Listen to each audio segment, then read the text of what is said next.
Welcome everybody to the last full moon of the calendar year. There she is, right above the hockey goal. And thank you so much for this offering. Sarah came on a visit and said, well, maybe it would be nice to do a blessing and a reading here. And so we thought this is the first time the 2.3 million year old floodplain has had any rain and sun and full moon and community. So thought we should use the last available light on this day to welcome whatever's new into whatever's old. Thank you, folks. My name is Darren DeLeon, and I'm with the, I won't say an organization, but it's a cadre of artists and poets. We go by the name of Project 1521. 1521 being a reference to the year that the Aztec Empire supposedly fell, a rival of Cortez all that time.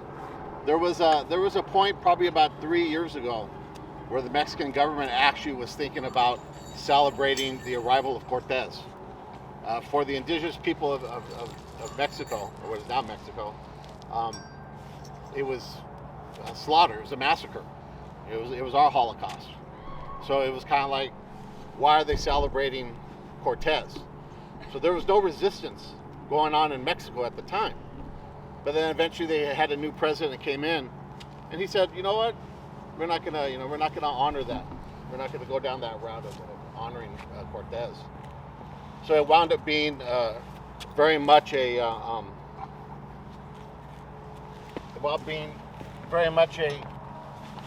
struggle for indigenous people's voice that was happening in Mexico. Same thing has been happening here, in the United States, Canada too. We recently had discovery of all these mass graves that were on the sites of Christian churches. And most of them were the local people, or a lot were children. So it's a time that awareness is happening, and with this awareness comes actions. We like to be proactive rather than reactive. So what we did was, about 3 years ago, we paired with an artist out of Mar Vista.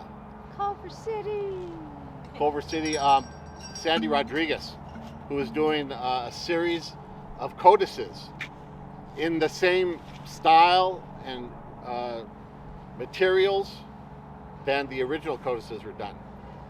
Those who wrote the codices, that was a special position within the tribe. Just like we have someone who's like, oh yeah, they're the chef, and those are the people that they know how to do the hunting better. Everyone has a role, of course, and so their role was to tell the stories, to be the artist, but also to be the storytellers too. So for them, storytelling and writing and doing art were all the same thing. And that's what the codices reflect. So inside there's been all these type of interpretations of what those codices actually mean. And recently, probably like last 20 years, there was a movement out of Mexico and how to reinterpret the reading of these codices. And they found that the color that were being used was very, very important, extremely important. So you had to know not only the color, but how the color was made. Because if you saw a certain shade, you knew it came from a certain plant at a certain time of the year. That flower only appears during this certain time of the year. So it has to be collected at that time. And so that gives you a historical mark, a temporal mark, but also, it gives you a deeper reading into what those codices mean. Now, this is a movement that's only been started within anthropology made the last 20 years. So it really hasn't matured a lot. But one of the leading scholars was a woman by the name of Diana Magaloni. And she was over at the museum at UNAM. I guess it was at UNAM, the anthropological museum that they have out there. El Museo Antropológico. And so she was. Nacional de México. Yeah, so she was the person running it there, and then she eventually made her a movement over to the Getty, and now she's a deputy director over at LACPA. So she has not only extensive studies about this stuff, but she was willing to come in and speak with us as a group of poets. The group of poets were led by a gentleman by the name of Adolfo Guzman Lopez. If anyone knows anything about spoken word history inside California, maybe in the mid-90s, there was a group called Taco Shop Poets that were like extremely popular. And they traveled all over the country, in fact, a couple of different countries too. So the thing was, he decided, because he's also the voice of, he used to be the voice on traffic on KPCC, the morning traffic guy, Adolfo Guzman Lopez. He's also a poet too. So And some of you here know this, and maybe all of you do, or maybe not, but how many years ago, 17 years ago, Lauren and Millie and Meredith and the studio invited us to Adolfo Guzman Lopez, myself, and Karen Ness, may she rest in peace, to document all of the areas, the neighborhoods around the perimeter of the state park when it was still not a cornfield, and then now a cornfield, and still maybe not a cornfield. And we spent wonderful, wonderful moments and hours, Adolfo and I, interviewing the old guard, the new guard, the council people, the people blowing it out their ass, and the people who really had lived through what this neighborhood, stands as a testament to. And so I have to say, Adolfo Guzman Lopez, Darren and I are here because he invited us. He couldn't be here today. He wanted to, but he had to pick his daughter up, and it's Shabbat, so he's not here. But his spirit of just bringing together those conversations and being an inspiration for saying, hey, why not invite Mike Bonin to come and have a coffee at Nick's diner? Why not invite the old guard, Chi Moy, may he also rest in peace, from the first of the neighbors who actually made the move and stood their ground and said, yeah, this really should be a park, not an industrial space. And Adolfo, he was, both of us were like working professionals, but we were like, no, this story has to be told as like an oral history story, not like a, public radio story. And Lauren invited us to do that. And I have to say, it was a moment of honor for our neighborhood, and also for everybody who's come before, and just as an entry point, I would say more than anything, everything that's been happening here over the last 15, 16, 17 years that I have been involved in this, I can say that what's happening is an opening of a conversation that is essential, and that's why we're here. That's why we are so happy to be part of the conversation that needs to happen over the trains, and it has to receive the rain that Lauren, who thought she might be just like opening this space and letting the water come in because we had so desperately needed it, and then Mother Nature was like, oh no, Lauren, Hold on to it. wait, yeah, I have something coming for you. Just 5 more places to store it, because 5 more laundry baskets, more buckets, 'cause we have some more coming for you. So it is just such a beautiful honor to be here, and I think now you understand Project 1521, poets inspired by the work of Sandy Rodriguez, who's also in a show at LACMA right now and is a world-renowned artist. But the real thing, and the real circle back to us actually reading poetry, and the reason why we wrote it is the touching of the ink that comes from the earth, the making of the paper upon which you put that ink that comes from the earth, and the telling of the stories of now, which are sad, sick, rough, and rife with beauty are the same stories that were being told 500 years ago that were also sad, sick, and rife with love and a let me go with the water. So We're going to be reading some selections from the collection of poetry that we put together. yeah. This is called, that position I was telling you about in the tribe, who was the artist and the writer at the same time, they refer to them as Tlacuilos. Tlacuilos. So there's like, that's that special position.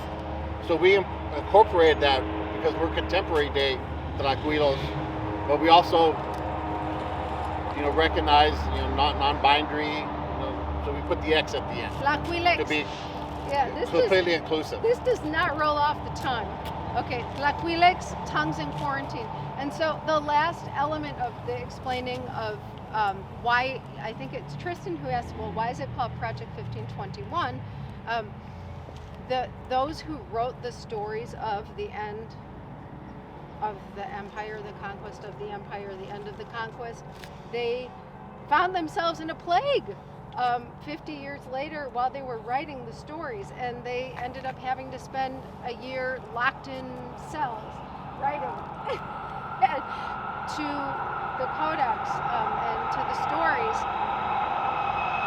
And this for This poetry reading has its own cadence. you. No, I know this Mouse because I know that transit your cadence. microphone is pointed at that train. So without further ado, I'm going to launch into the book itself. We were lucky enough to have Luis J. Rodriguez, who is always running and Get closer to the mic. and has not stopped running. He wrote the introduction for this, and I think that it's a testament to, why be here. Poetry is essential. It is referential. It is deferential. It is just what it is, and I'm just so happy that Luis J. Rodriguez, he saw this for what it is in the space that it is, and he wrote these words. Poetry, like all art, can illuminate our way as we implement the essence of our dreams into the essence of our realities. It is some of the most important truth and beauty that we can muster to confront and challenge the systemic race and class foundations our countries were built on. And when we say our countries, what we mean is United States, Mexico, Canada, where do we stop on this continent with that? We need new soil. We need new soil. For the kind of generative garden we must now seed. And so, with that, I will read. We're here for the river, we're here for the moon, we're here for the water. And any time that you're here for the water, you're here for the land. And so this is a piece called Unconditional Love. And it's a piece that I wrote on the other side of this year, in the heat of 105 degrees in June. But up on the land, up north of Yosemite, up on a piece of land where a dear friend who's also spent a lot of time nurturing this space and whose deep love is here. I wrote this poem for that place because I have to tell you, all of you know this, California is connected and has to always be respected, but California is connected in a patchwork just like this stuff that I'm standing on here. These 5-acre parcels, they're part of the Desert Land Act. They're part of the checkerboard. That is the way that the U.S. government thought was best to slice it and dice it and sell it and ask, would you come and do something with it that hasn't been done? And so this piece is for the land because of the water. Unconditional love. What if not the land receiving the hand of a child stumbling in her plight? What if not the land rained on for years by tears, washing over invisible stains of futures in flight? What if not the land holding under a sun so furious as the solstice of the summer singes all the plans we held in our hands?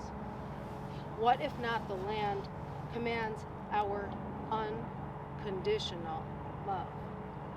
What if a mourning dove lands in a tree where she ought not to be, and the land would stand up, raising her hands toward the sky, asking, why has it taken you so long to arrive?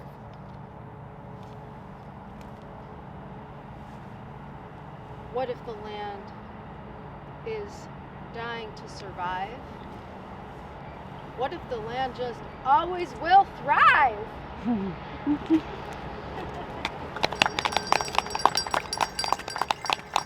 know, today, gray is the color of cement dissolving. Today is the day that we stand for the river.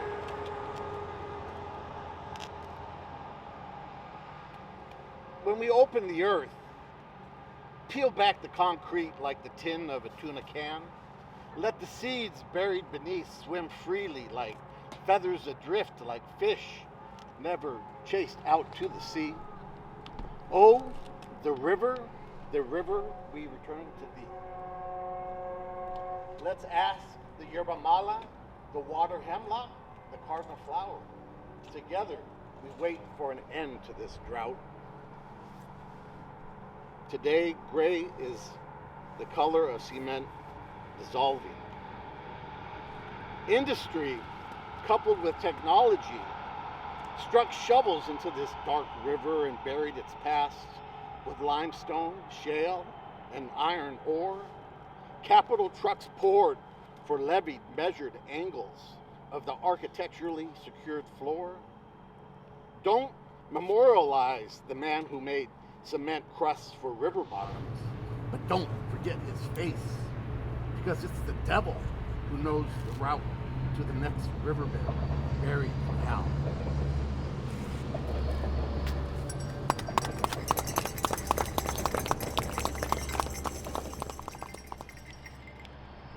So I wanted to acknowledge one of you here. Maybe this person is here. But as I was reading about what I had received and understood of this space and this place and what's happening on the multiple levels of remediation of a brown site, I was tripped up by this, written by Diego Zapata, who's a resident biologist here at the Metabolic Studio. Diego, are you here? Okay, well, even so, but it really it sparked something. If we can find a way to mobilize existing biology in relation with the floodplain and operate that as a sort of filtration system, then that could potentially become a more sustainable biodynamic way for supporting the river itself as well as the Pacific Ocean health. So, you know, we all know this. Yeah, we think we know this. The river goes out to the ocean. But do we think about who really lives there in that moving vehicle for so many things other than life?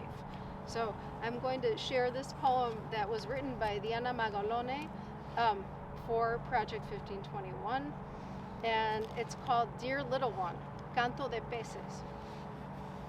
Los Angeles, March 22nd, 2019.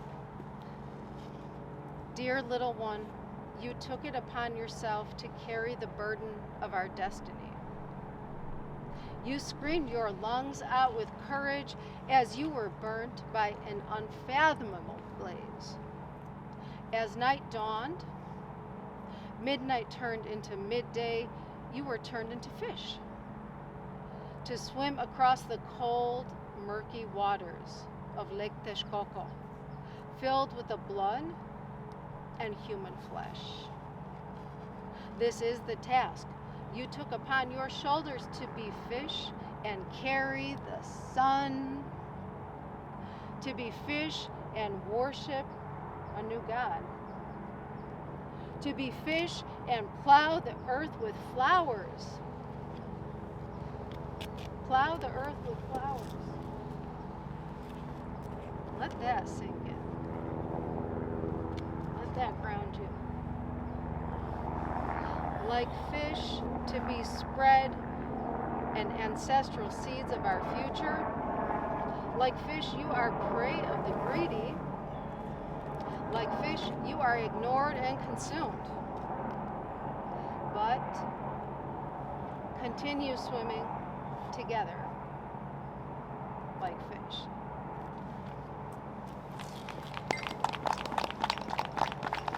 That's a good one. That's a good one. Diana is, with a very high-powered, important job at the Los Angeles County Museum of Art, is working and still doing the deep work of poetry. So I have to give super respect for anybody, all of you who do the artwork that you all do in the face of all the responsibilities that we have during the day. Like, in all honesty, this is an honor also, because, these are labors of love. How about take another selection from here? The Sandy's work is over, like we were saying, at LACMA right now for the Mixplontly exhibit that should be up until June of next year. It's incredible.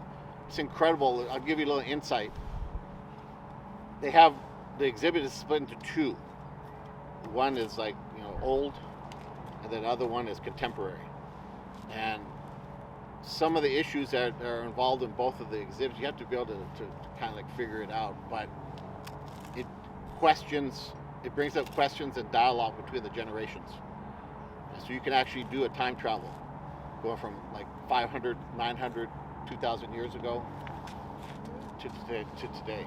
It's a really tricky exhibit just to check it out. But this one's this is written by a member of our group by the name of Armine Ignadosian. This is called Artist Grows Wings. It's for Sandy Rodriguez, the artist.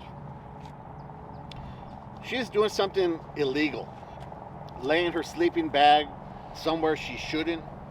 She lays down with her back to the moon, watches the mountains. Made of red rocks, every minute a new shadow, a sharp cut of light, magic like sore feet and dusty backpacks. Magic like young girl floating behind a mother who holds tight the child's hand, a ribbon tied to a balloon. In the shape of a small girl, this is California, Arizona, Texas. This is not a yellow street sign on the highway north of Baja, not factory made, not municipal, not paid for by taxes. The image is a movie on the face of the red rocks. It is every mother and child running so fast the girl grows wings, takes off. She is red, she is brown, she is sky.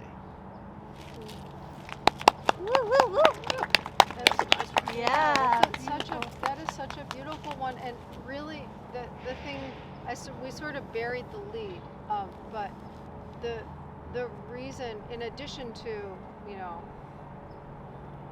Armine Ignadosian, she's Armenian American, right? And she was a refugee through Lebanon. She's not Chicana or Latinx, Chicanx, but she is part of our group, and she is honorary, and she is, absolutely Tlahuilex, because her experience of crossing the borders was so resonant for her with talking about the abuses that have happened on the U.S. Mexico border over the last 5 years, and the children who've passed away, died of things that could have been treated had they been offered the opportunity. And Sandy, who, when she invited us to do this work, one of the areas of visual investigation that she then turned into pieces to share with the world are portraits of children who died in U.S. border custody over the past few years. So they are beautiful and sad and all on handmade indigenous paper and ink.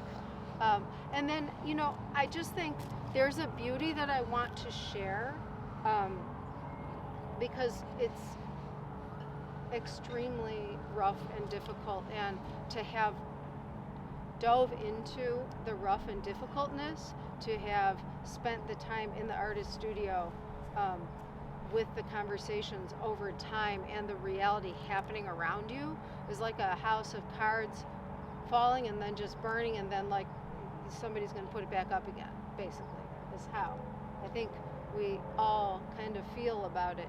And so I just wanted to share one piece as an intro that Gloria Enedina Alvarez wrote. She is a wonderful troubadour, poet, arts instructor in Los Angeles. She also couldn't be here today, but this is what she wrote for the new moon. As I look at the full moon, I will tell you that Gloria had this to offer to the new moon in the face of what I just described to you that happens here at the boundaries of our country. So that is why we need to reach into the earth with our words coursing through our hands, so that they can return once more, new but old, with the strength, the knowledge, the wisdom that is witness, purpose within action, within love, colors with vibrations, the music of time, face up, cara, corazón, manos.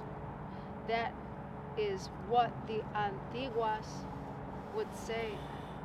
Face, heart, hands, cara, corazón, y manos. That's what we have to offer the moon.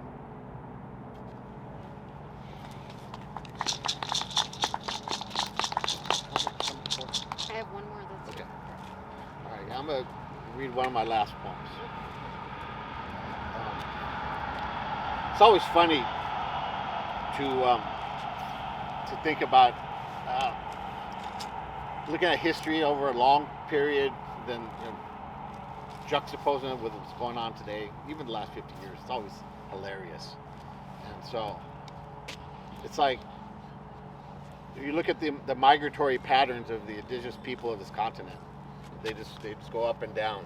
Just go up and down, north and south. That's where they go.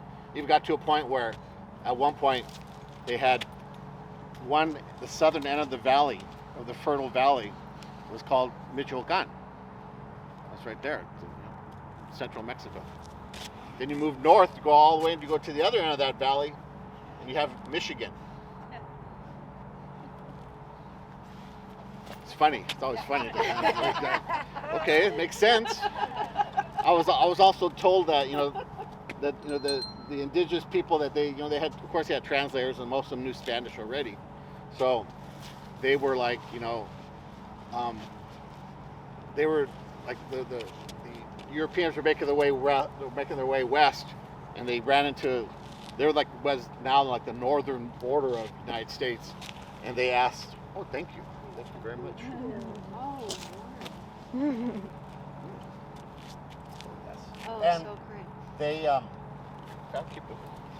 And they so they were like getting like toward Canada, and they asked them like they were pointing north. The Europeans were like, what's up there? Go north. What's over there? And they told them, oh, acá nada, which in Spanish means like there's nothing up there. So for forever, they're kind of like, oh yeah, it's Canada. Canada. Canada. All right, you go. So with that, I want to read a piece that I wrote called Tiles, Scans, and Strong Feet. And it could be probably more ironic than humorous. It's that juxtaposition. It's that juxtaposition of these two times, the past and the current. Then it started with the image of freedom and boats carrying the oppressed. Now, the leaves that heal our lungs are capsuled and sweetened. Then, the awakening of tired eyes as hearts are drawn towards the shore. Now, we walk through desert gardens renamed as intrusive weeds. Then, trekking, working, searching for a sip of the new elixir called Young Country. Now, the shimmering of the Quetzal tail warns us of jeeps and infrared jails. Then, broken mirrors and faded pictures, scars with the silent scent of the past. Now, descriptions of plague and burnt books written for us to stray away from extinction. Then, warm showers with Bracero Asylum, their exits coated with Dust Bowl relief and DDT. Now, in yerbas we trust, in white tiled rooms we rust. Tile, Scans, and Strong Feet. Woo, woo.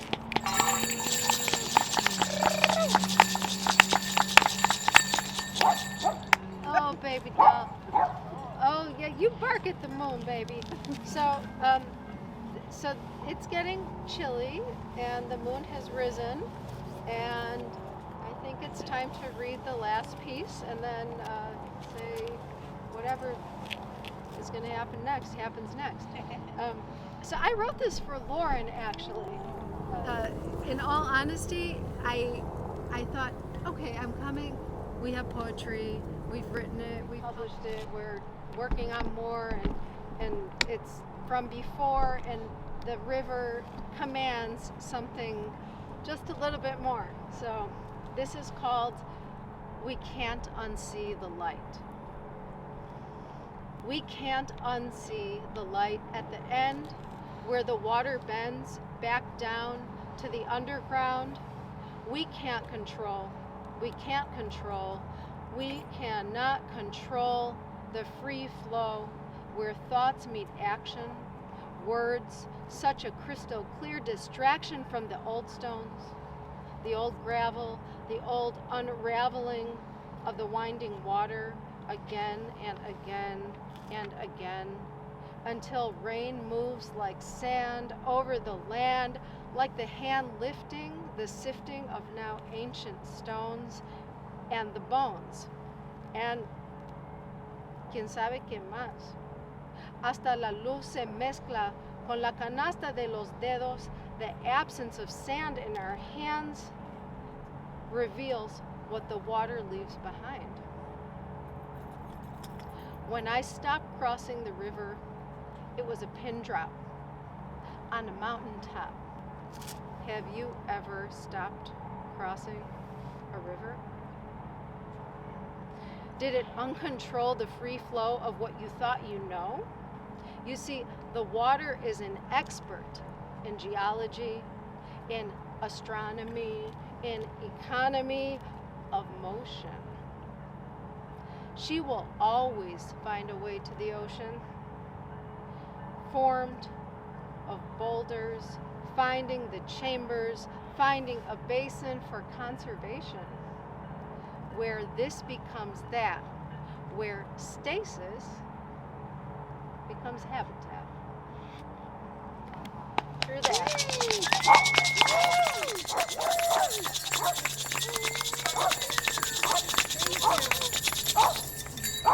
Thank you, Sarah. Thank you for having Thank you. us. This was wonderful. Can you tell, I'm getting some interest on Instagram Live where people can get this book, these books? Yes, Yeah. Darren I'll let you talk. Yeah, you could go to inchespress.com and you can order the book through there. Okay. It's on Amazon. So you'll find it on Powell's or ABE or Amazon. Show the cover too. Yeah, and then it's an independent press. Thank you for that. Yeah, it's Yeah, a lot of people are saying they'd like to buy the book. please support. It's a project that will continue and continue. This is about the unconquest, the not conquested, the no conquistados, as conquistex. Is that good? That's perfect. Okay. Thank you. Thank you guys so much. We're together.